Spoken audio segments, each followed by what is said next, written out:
Hey, this is Justin from BreakIntoCRE.com, and in today's video, we're going to talk about what to do if you still haven't landed a job, if you've been looking for months and months on end. So if you feel like you're banging your head against the wall and not knowing what you're doing wrong, this video is specifically for you.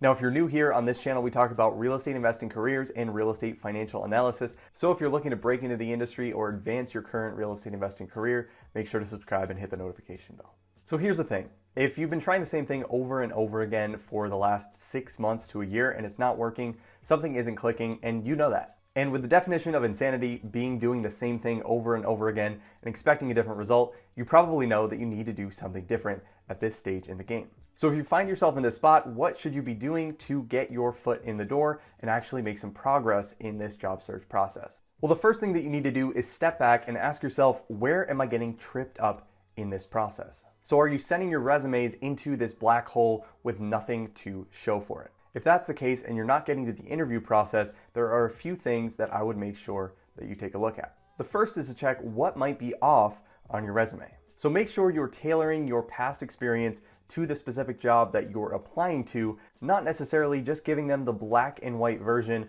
of whatever you've done in your past roles. For example, if you're applying for an acquisitions role and maybe you have a current asset management role, can you include anything in the bullet points of that role that show how you've worked with the acquisitions team and how you understand what that process is like, and you can bring a unique perspective to that new role? And if you're in lending and looking to make a move to the principal side, how can you highlight your experience underwriting and working with borrowers side by side to get deals done? The bottom line here is make sure that you're telling a compelling story based on the job that you want and are looking for rather than the job that you already have. Now, if you've tightened up your resume as much as you can and you're still not having any luck, the second step to this is asking yourself, is there a more direct route?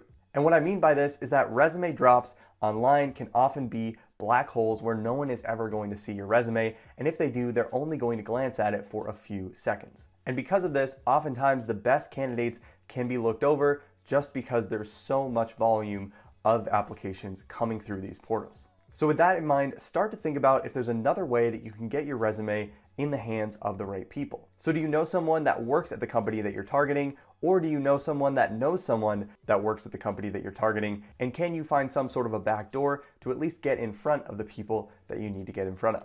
You can also take a look at industry networking events in your area and see if there are events that you can go to that you're going to run into people that work at this company so you can meet them face to face in more of an organic way.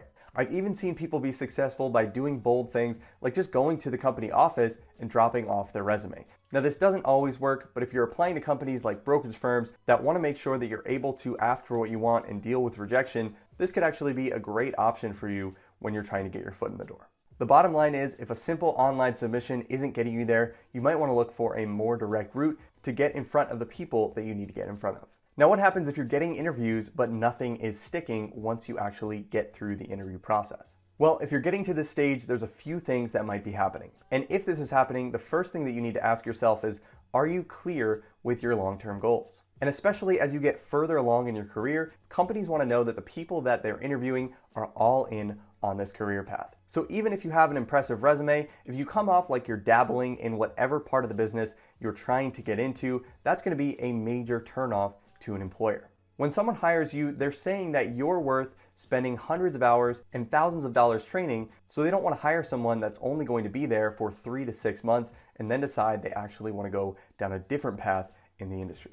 And I would say that if you're feeling any sort of red flags, even before you head into the interview process, that's probably a good indicator that you're not applying to the right kind of jobs based on what your specific long-term goals are. So the bottom line here is to make sure that you're narrowing your list down to a few specific parts of the business and companies that you'd like to work with so that you can clearly communicate that you're all in on these roles once you get into the interview process. And finally, you know I couldn't make a video on this channel without talking about Excel skills, but how are your Excel skills, and are you seeing rejections after you take your Excel interview exam? If so, it's smart to take a step back and do some Excel training before you step into your next real estate interview. So the Break Into CRE courses that I talk about on this channel are going to be great places to start, specifically the Real Estate Financial Modeling Bootcamp, the Real Estate Financial Modeling Interview Exam Guide, and the Real Estate Equity Waterfall Modeling Masterclass are all going to be 3 courses that are going to set you up for success in a technical interview.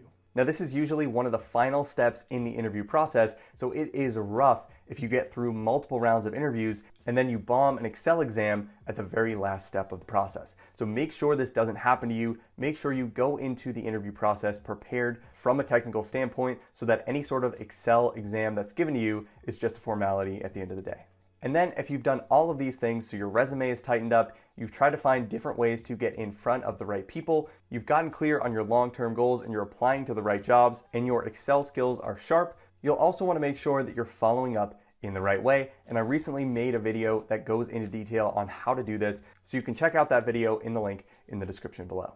Now, above all else, if you're struggling to find a role, my advice is don't give up. If this is something that you really want, it's going to take time to find the right role and get your foot in the door. And I promise, once you actually get your foot in the door, the next job and the job after that and the job after that become much, much easier to get because you're starting to build on-the-job relevant experience. So that first job is the hardest, and then it's all easier from there. So I hope that was helpful if you're struggling to find a commercial real estate job. And if you know you need to brush up on your Excel skills, I have a lot of resources linked in the description below, including a free real estate financial modeling crash course that you can work through and really see the foundations of what you need to know in real estate financial modeling to land a job in the business. So if you like these career advice videos, make sure to let me know by hitting the like button, subscribe to the channel, and share this with anyone else who might find this helpful. Thanks so much for watching, and I'll see you in the next video.